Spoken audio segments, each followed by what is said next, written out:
السلام علیکم ورحمۃ اللہ وبرکاتہ۔ بسم اللہ الرحمن الرحیم۔ حضرت بہز بن حکیم کے دادا سے روایت ہے، انہوں نے کہا کہ میں نے اسلام لاتے وقت کہا، اے اللہ کے نبی، میں نے یہاں آپ کے پاس آنے سے پہلے اپنے ہاتھوں کی انگلیوں کی تعداد یعنی 10 سے بھی زیادہ دفعہ قسم کھائی تھی کہ میں نہ آپ کے پاس آؤں گا اور نہ آپ کا دین قبول کروں گا، لیکن اللہ تعالیٰ نے مجھے ہدایت دی ہے تو حاضر ہو گیا ہوں۔ میں بے سمجھ آدمی ہوں، مجھے کچھ معلوم نہیں مگر جو اللہ عز و جل اور اس کا رسول مجھے سکھائیں گے۔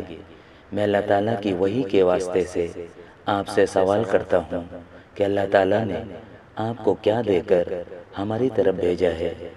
آپ صلی اللہ علیہ وآلہ وسلم نے فرمایا، اسلام دے کر۔ میں نے عرض کیا، اسلام کی امتیازی باتیں کیا ہیں؟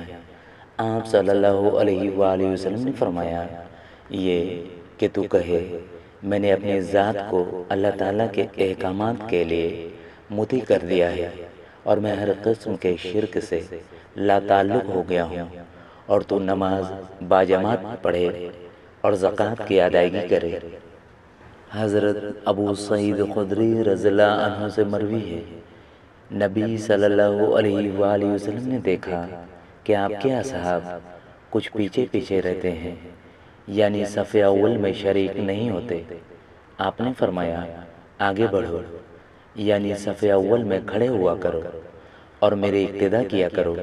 تم سے پیچھے کھڑے ہونے والے تمہاری اقتدا کریں گے، اور کچھ لوگ ایسے ہیں جو اگلی صفوں سے پیچھے ہی رہتے ہیں، حتیٰ کہ اللہ تعالیٰ بھی انہیں اپنی رحمت، اپنے فضل اور بلندی درجات وغیرہ میں پیچھے کر دیتا ہے۔